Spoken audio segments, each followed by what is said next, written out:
God. Okay, we are live now. Hello, everybody. My name is Elizabeth Gilbert. I am here tonight in support of my wonderful friend Emma Straub and her incredible brand new book that is called All Adults Here. We are guests of Barnes and Noble, and tonight we will be talking about Emma's book because it is the May Barnes and Noble pick for their book club. So thank you for joining us, book club. I hope you've all read it. I hope you've got questions at the end of our conversation. We will be definitely opening it up to your questions and wanting to hear them. I adore Emma Straub. She is one of my favorite human beings in the entire world. You know her as the New York Times bestselling author of many wonderful books, including but not limited to The Vacationers and Modern Lovers and Other People We Married. You may also know her as the community-minded mother of all Brooklyn bookstores. She is the fairy godmother of Brooklyn Reading from her fantastic independent bookstore that she owns with her husband that is called Books Are Magic. I know her as an absolute delight of a human being who I have loved ever since the very first time I met her at a book party in New York City, where she approached me wearing a vivid, bright pink ball gown at a New York City book party where everybody else quite literally was dressed in charcoal gray cardigans. And I was like, I want friends with this person more than anybody. I wore pink tonight in your honor. And also to try to match the bright, fantastic Riverhead design title cover of All Adults Here, which is an extraordinary book about families. And I think it's a book about how desperately we all want to be in or create perfect families, and how heartbreakingly impossible that is, and how we have to be the families that we are, and how that is sometimes not only but just perfect. I would like to turn it over to you, my dear, because I believe you're going to grace us with a reading. Sure, Is that yeah. correct? Liz, can I just say, I love you so much. I love you so much. I feel like, owning a bookstore, the best thing about having a bookstore is that I get to con people I love and admire into coming close to me. But yeah, no, you're right. I conned you many, many years before I had a bookstore, because somehow I knew that you would like that dress, and it all worked out. But yeah, I am so grateful, and I'm sure for everyone watching, you've all done a million of these weird, Zoomy, Facebooky live thingamybobs, in the last few months, and I am grateful whenever anyone does something this kind and strange with me. So thank you, Liz. Okay, I'm just gonna read really the first couple of paragraphs because you already have the book. You got the book at Barnes and Noble, and now you have me and Liz Gilbert, so that's more fun. So I'm just gonna read just a teeny tiny touch. Astrid Strick had never liked Barbara Baker. This is the first page, so you needn't know anything. Not for a single day of their 40-year acquaintance, but when Barbara was hit and killed by the empty, speeding school bus at the intersection of Main and Morrison Streets on the eastern side of the town roundabout, Astrid knew that her life had changed, the shock of which was indistinguishable from relief. It was already a busy day. She'd spent the morning in the garden. She had a hair appointment at 11:30, and then her granddaughter Cecilia was arriving by train with 2 suitcases and 0 parents. No school bus accidents there, just a needed escape hatch.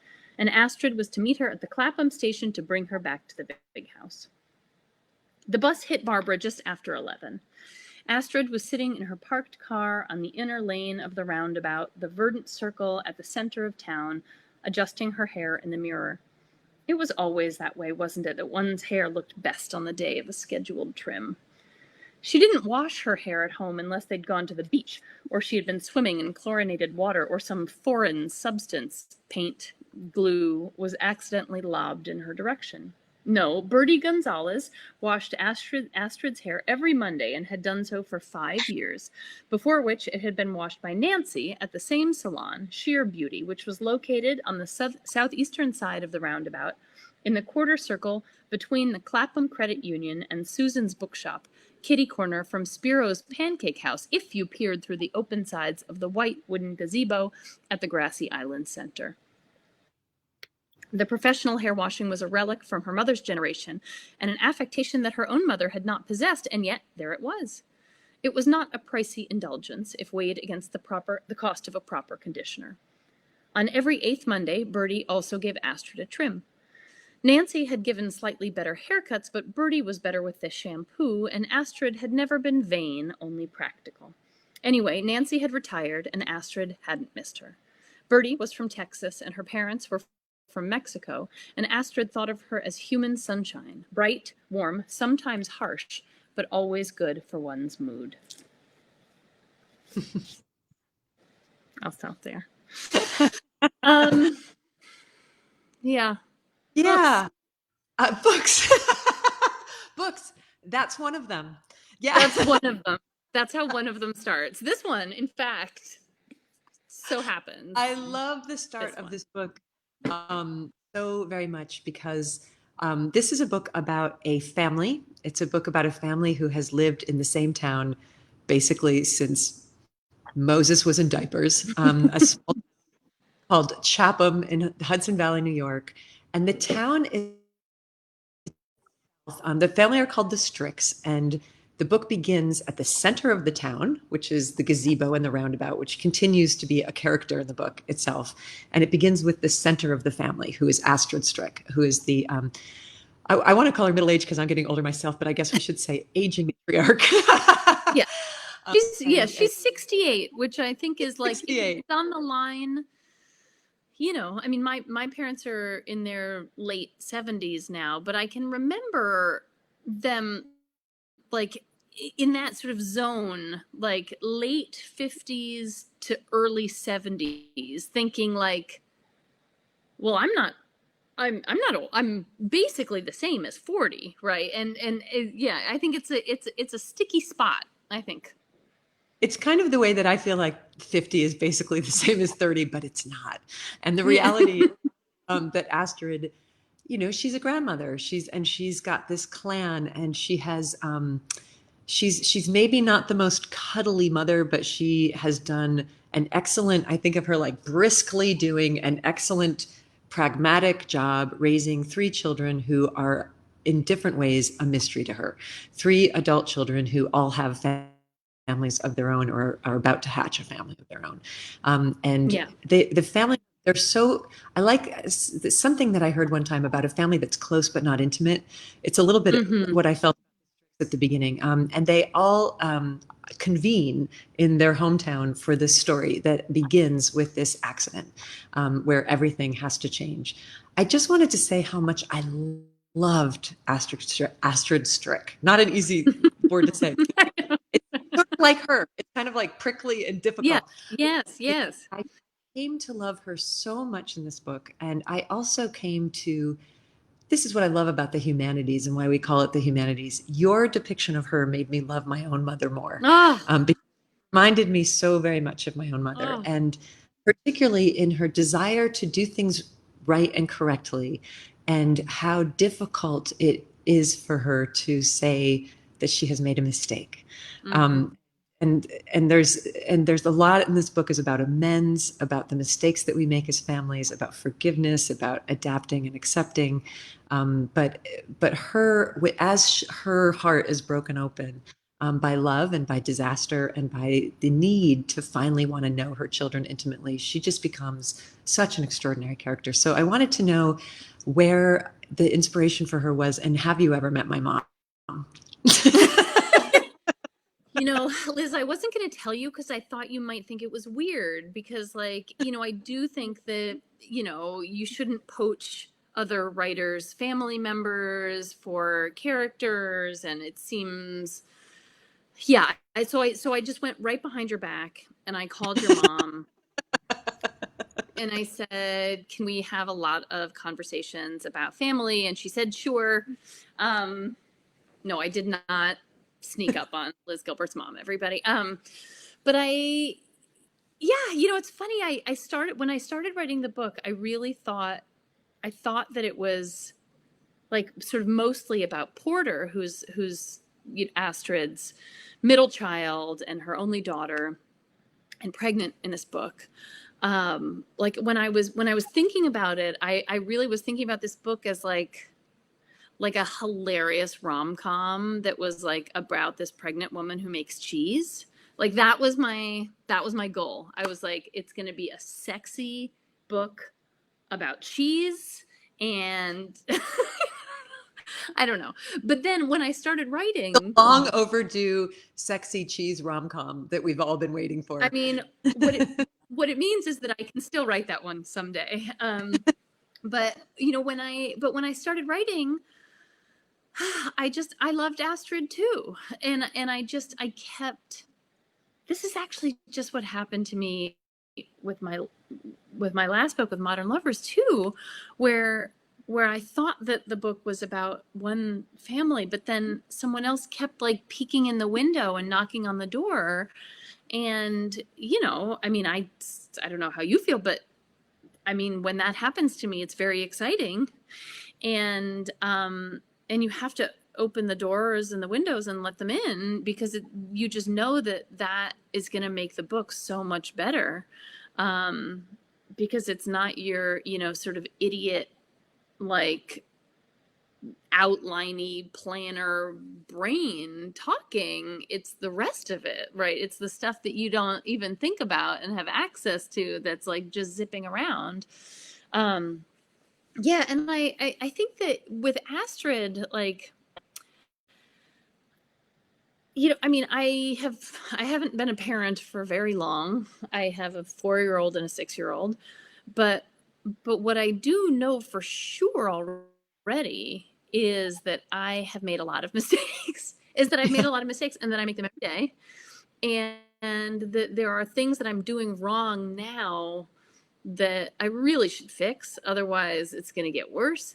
And I also know that whatever I'm doing wrong now isn't going to be the thing that my kids complain to me about when they're 30 and in, psychoanalysis. Like there's going to be something else that I either have totally missed or, am just unaware of.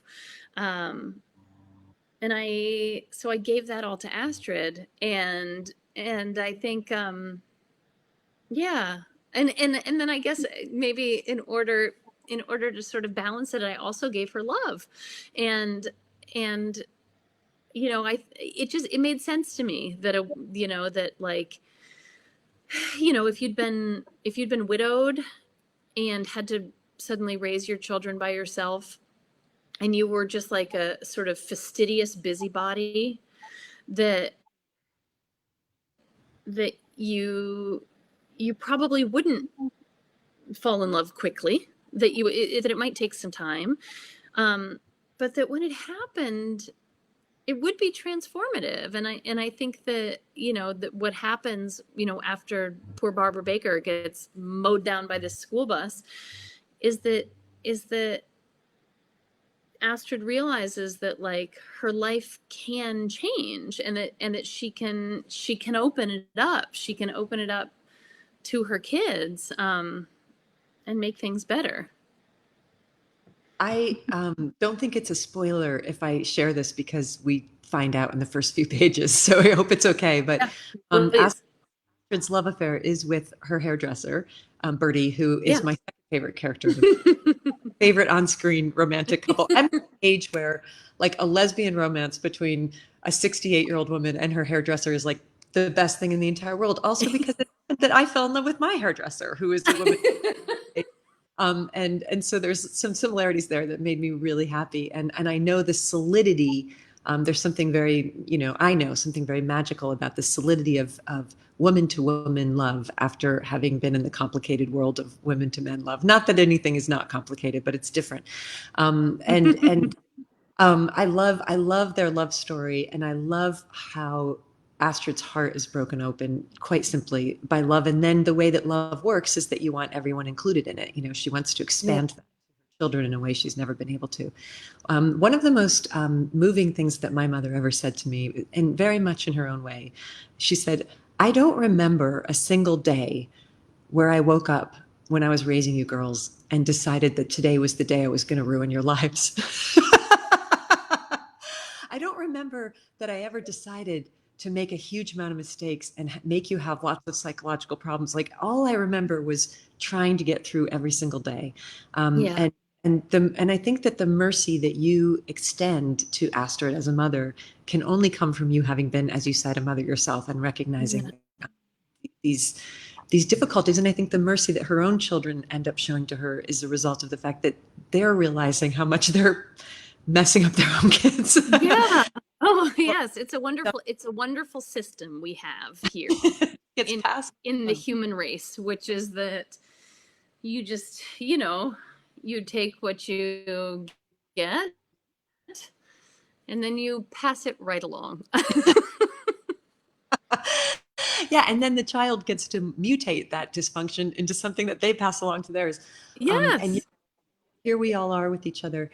I I marveled at this scene, and I won't give it away because it would be a spoiler. But in general terms, I can talk about it. When Astrid goes to make amends to one of her children for something that has been gnawing at her for so long and filling her with guilt and shame of what she thinks was probably the biggest mistake she ever made in parenting, the child does not react the way that she expects, and it turns out that, oh, there was something else actually that was more devastating that she had forgotten.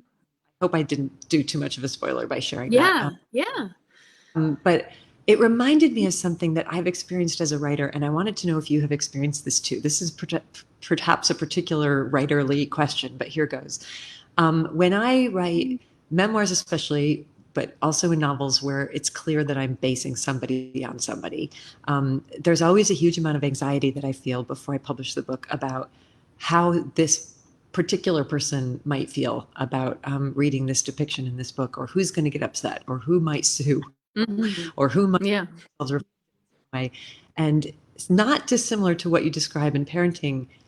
It's never the people who get upset are never the people who I expected, and the things they get upset about in the book are never the things that I expected them to get upset about.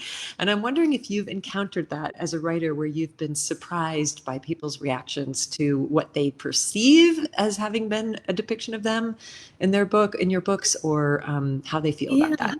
Yeah. Well, I think it's in Anne Lamott's book, Bird by Bird. I think it's in Bird by Bird, where she says you can write about anyone you want. You can say anything about any person with a penis you want, and if you say that person has a very small penis, they won't raise their hand and say that's about me. So maybe that's a thing to do also. Good tip. Yeah, I think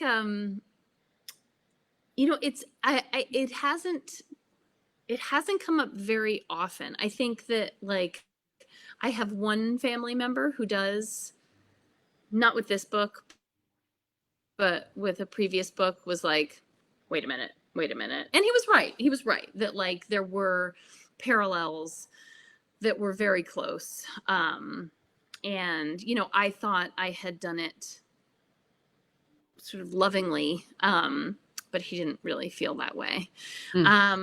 But I think, like, with my parents, because my dad is a writer also, I grew up with this sort of indoctrination to fiction.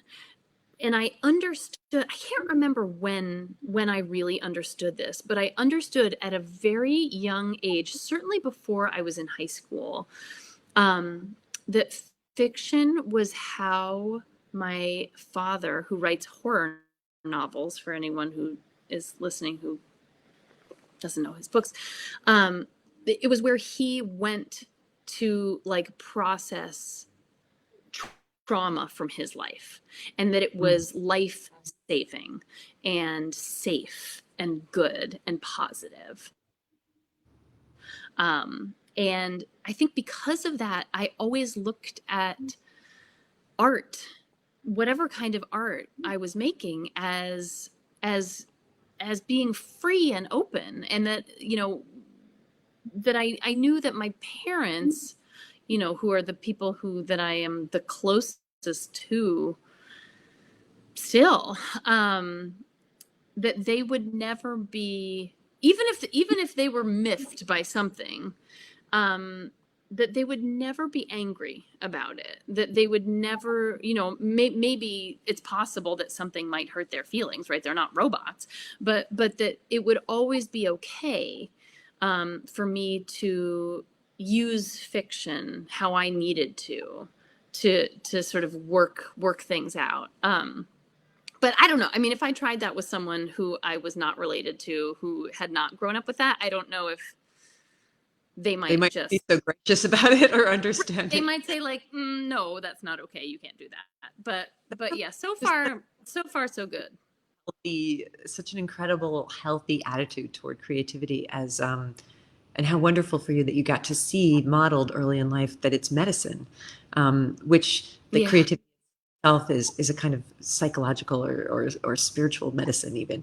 I've heard you say that writing fiction is the best job in the world, and that you love it. I heard you say it in an interview. I think you did. Now you can deny it. And no, it's true. Here, but I want to talk to you about that because so much of what we think of about writing is, well, so many writers spend so very much of their time complaining about how brutal the job is, and I also have always enjoyed it. So I want to talk about the secret, scandalous idea of actually enjoying writing. Well, you know what's so funny is that, like, I mean, funny, I don't know if it's funny or not. It's sad, depressing. Take your pick. But in this pandemic quarantine, where I am home with my two beloved, slightly monstrous children all day by myself because my husband is at the bookstore keeping our third baby alive. For the first time, I have experienced what I feel like 90% of people in the world experience, which is like dread on Sunday night, where I'm like, oh God, no, it's Monday tomorrow. Because really, I mean, I can say without exception, for my entire life, I have always loved Mondays. Like, I love going to school, and I have always loved going to work. You know, I recognize the extreme privilege that I have, in so many ways, but particularly with loving my jobs. You know, I have two amazing jobs, and writing fiction in particular is just, it's just the bee's knees. And I feel so lucky that someone pays me money to do it. I mean, I feel like, what a feat, you know, what a trick. How are we getting away with this? How are we getting away with this? Thank God. But yeah, I mean, I feel so lucky, and I can't wait to do it again. Although that's another thing, and this is, maybe you can tell me quickly, the answer to all my problems and questions, which is, yeah, got a couple minutes. Go. which is, what do you do now? Like, do you write, if you're writing fiction right now, are you writing fiction that takes place in 2025? Are you writing fiction that takes place in 2020 and it's a quarantine love story? Are you writing fiction that takes place in 1940? Like, what are you doing Liz. I And I'll think just do whatever. Yeah, I think about this all the time. Well, don't follow me, because when it comes to fiction, I have a secret recipe, which is write historical fiction. And then you don't have to worry about getting anything correct in the modern Um, era, because my feeling, I mean, I write contemporary memoirs, but I write historical fiction. I don't feel like I feel like the present changes so quickly that we don't know what it is yet, even under the best of circumstances. I yeah. would be so uncomfortable writing a contemporary novel, because I'm like, I don't even know what's going on yet, Yeah. but like I could write a novel in the 1940s, because with that vast space of time, it's almost like now we know what the 1940s meant. It's too Yeah. soon. That. So I would say, for me, I'm steering 100% clear of all corona related creativity. It's like I marvel. I'm like, what are TV shows going to do? How are movies going to have? Like this is the big Yeah. creative. How are we going to respond to this? And my answer is not at all. Not even Yeah. gonna.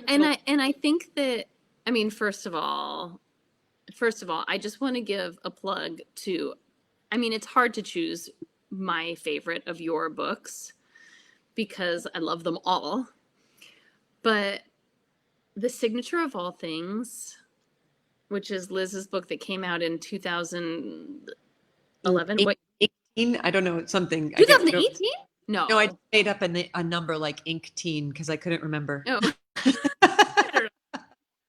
Which was like, within the last 10 years, but I can't, right? Something like that. Anyway, I think about it so often. Every time I see moss, every Oh, time I see moss, I think about your book, and I love it so much. And I think that if I were a better writer, I would just do that. I would just be like, yeah, okay, fine. I'll do historical, but I don't think I can. This is okay, everybody. This is just a glimpse that you just got into Emma Straub's character.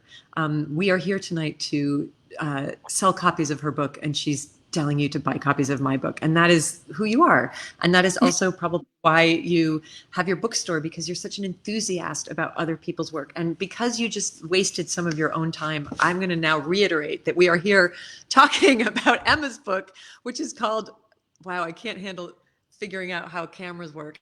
All Adults. The title of which I love so much, also because it's when we say, look, we're all adults here, we can talk about this. What it usually means is, yeah, nobody here is ready to have this conversation. Yeah. We're storing ourselves up with the mythology that we're all adults here. I want to give people a chance to ask questions. So I think that the lovely facilitators at the Barnes & Noble Book Club, and also everybody, you should know that the Barnes & Noble Book Club has a really fantastic reader's guide and book club guide to Emma's book. Really excellent, thoughtful, intelligent questions. So look that up as well if you want to do a deeper dive into her novel. But I think, if I'm not mistaken, that I should be able to see questions. Here we go. Oh, there we go. Oh my God. Look at that. Wow. How did you do Isn't that? this amazing? This is Barnes. Lunchy? You guys are good. Oh my gosh. How do you get your ideas? God. I mean, they just show up, honestly. They show up. They show up. Like with All Adults Here, it really, I mean, it sounds so absurd. But I really did just want to write a book about cheese. And then I started sort of taking notes and thinking about characters. Yeah, I mean, I guess the real answer is that it starts with characters for me almost always. And because I tend to write books with large casts, um, I I think about characters and then I think about tension between them. That's that's like, I don't know. Is that an idea? Does that count as an idea? Let's I say just yeah.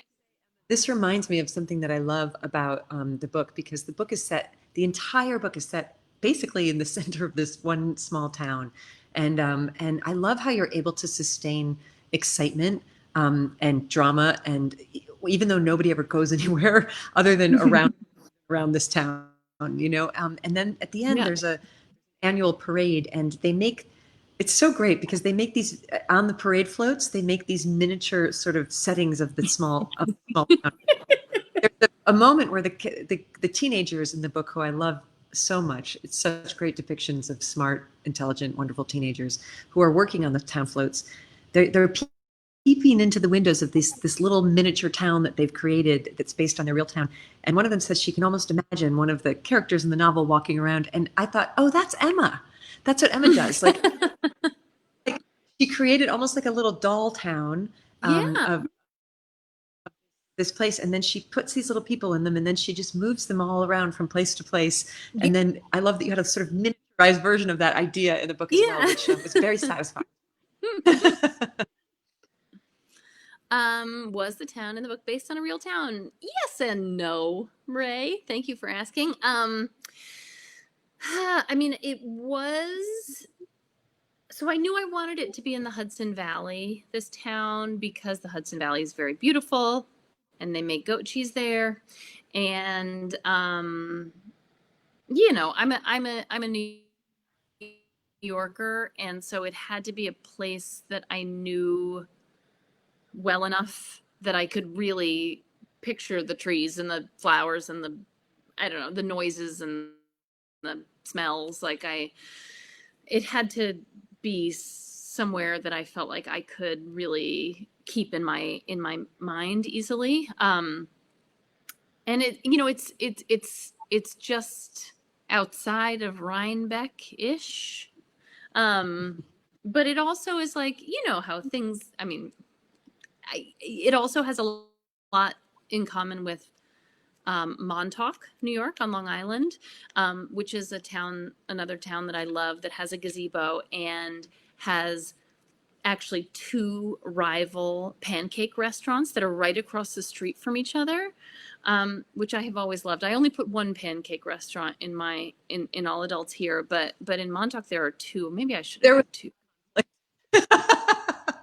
It's so funny. But yeah, I mean, I have written books that take place in real places before, and the correlation between setting a book in a real place and getting know-it-all emails from strange men is very high. So if you write a book that has any kind of even fuzziness, or any factual errors, you will get emails. And I didn't want those emails this time. So I made it up. Good answer. Oop. Oh my gosh. Hi, Tessa. Okay, how do you pick character names? Oh, I mean, for me, I mean, as a person who I always knew that I wanted to have children,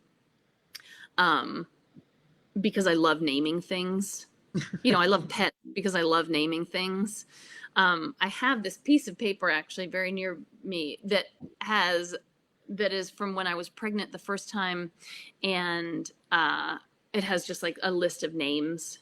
I love names, and so it gives me great pleasure to name characters. And sometimes sometimes you do it wrong, and then you have to go back and change it. But yes, I pick them with joy. That's how I pick them. How long have I been writing? Thanks, Grace.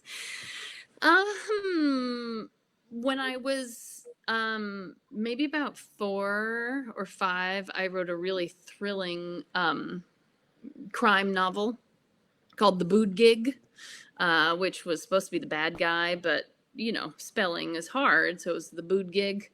I don't know. Then when I was I think about 5th or 6th grade, I wrote another really good mystery novel called The Glass Elephant that was like this hard-boiled crime fiction. Can I just say those are both really excellent titles? And if you that on Netflix right now, the most popular TV show was a Scandinavian police procedural drama called The Bood Gig, I would completely believe it. That Bood Gig was booed. That gig was booed. Of Norway. The Bood Gig.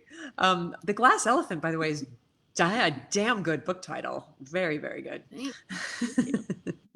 So always, I mean, like I said, I grew up in a house, um, not only with a parent who was a fiction writer, but my mom worked in early childhood education and ran a program that was mostly with teen moms in high schools around New York City. And she would bring in children's book authors and illustrators to talk to the moms. And yeah, I mean, I just books were always are still the easiest like form of currency in my parents' house, where I mean, still, like upstairs there's a copy of Lily Tuck's book Heathcliff Redux, which like my husband just brought home from the bookstore for my mom. And I just um books books are the thing. Books are the thing. Let's take one question and then I'll have the wrap-up question. Yeah. Hi, Austin. That's a great question. So yeah, so there's a character in the book who's a young trans girl, and it was, I get what led to the inclusion of her. I mean, she just showed up like everybody else. That's one of the things that's really nice about writing fiction, is that characters show up and then they tell you who they are, and you say, oh, okay, I'm glad you're here.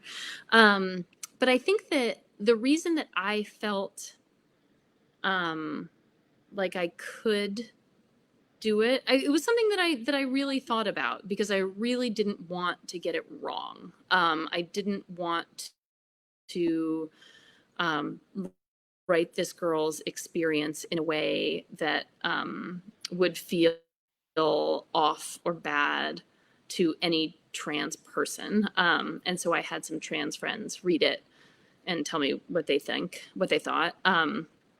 But I think that the reason that I included her in this town and in this family, she's not related to Astrid, but she's friends with Astrid's granddaughter,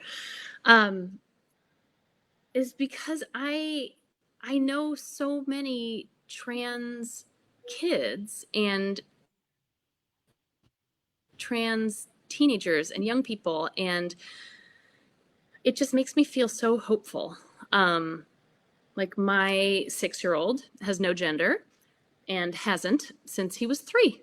And it started out as one of those things where we said, okay, great. And we're supportive of him, but also, not sure that it was what he meant by it, or, if his feelings would change. But, he'll be 7 next month, and he's still, very non-binary. And we were, my children conned me the other day. We were walking our cat to the vet, and we stopped in front of this cafe that had rainbow iced cupcakes. And my child, who's 6, said, oh, why are there rainbow cupcakes? And the woman who was working at the thing said, oh, it's for pride. And said, yeah. And I said, yeah, we have pride. I am proud of you. I'm proud of this. I'm proud of all these people. And the woman behind the counter was not, she was ready to move on to the next customer. And my child, really angling for this cupcake, said, I'm transgender. And I said, yeah, we're not getting the cupcake. Nice try. It's I love how 9:30 in the morning. We're not getting the cupcake. Absolutely anything can be used as a negotiating tactic for a cupcake. Yeah. Absolutely.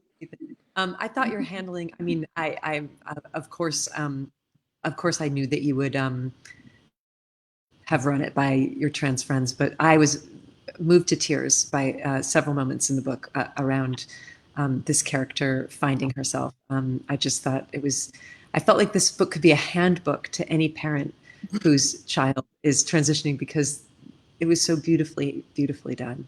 I'm sorry that we don't have time for one more viewer's question, but we do have time for the last question that I want to pitch to you, but before I have to sadly let you go until I see you next time. And for those of you who are just tuning in, we are, of course, talking about All Adults Here by the luminous Emma Straub, my dear beloved friend. Such a gorgeous, moving, heart-opening, intelligent, thoughtful, marvelous novel, like all of your work. So what are you recommending to people today? You are one of America's most beloved independent booksellers. What are you pitching to people who are asking for a good read during these challenging times? Sure. So I'm just going to name as many as I can as quickly as I can, because I'm a bookseller and I want the people to have options. Okay, so the book that I read most recently that just like absolutely knocked my socks all the way off is a debut called Luster by a woman named Raven Leilani. Liz, you're What's gonna it called? freak out when you read it. It's called Luster. Luster. I'm writing it down. And it is so smart, so sexy, so absolutely hilarious that you just can't believe that this is someone's first novel. It's just like it is the way that I like plan to sell it in the store is by telling people that it's like a Sally Rooney book, only it's from the perspective of a Black woman in New York City. It's great, 100% across the board. Before that, I read The Vanishing Half by Britt Bennett, which I know from the chat people have read, and I think is another Barnes & Noble pick. Also incredible. All these down. That's a good book. Yeah. Wow. And then I've also been reading some rom-coms. I read one that I really loved called One to Watch, which I believe comes out in July. That's like it's by a woman named Kate Stayman London. I think it's a debut as well. And it's about a plus size fashion blogger who gets chosen to be like the Bachelorette. And it's about her, it's like sort of a madcap adventure. Yeah, I'm also reading a weird book about small museums in Iceland. I'm also reading books about like how to be a good manager and leader in business. I'm also reading Me and My Supremacy. You know, I'm also, you know, reading Stamped from the beginning. I'm also reading, you know, how to talk about race. I'm reading a lot of things all at once. But I think that that's, you know, I think that that's how it goes. We have so many different parts of our brains, and it's important to feed them all. So that's what I try to do. I think that's such a great answer. Our brains are like 7 different weird neighborhoods, and each one of those neighborhoods is a favorite book from a different genre. Your book has just been a delight. I knew it would be. You never let us down, and I've loved talking to you. I miss you. I hope I get to see you in real human flesh one of these days. Barnes & Noble, thank you so much for inviting me to join, and to everybody in the Barnes & Noble Book Club, thank you so much for your questions, and just keep telling people to read All Adults Here because it's so good. I love you, Emma. Thank you, everybody. Be safe. Thank you, Liz. Thank you, Barnes & Noble. Thank you, everybody, for coming. Thanks, everybody.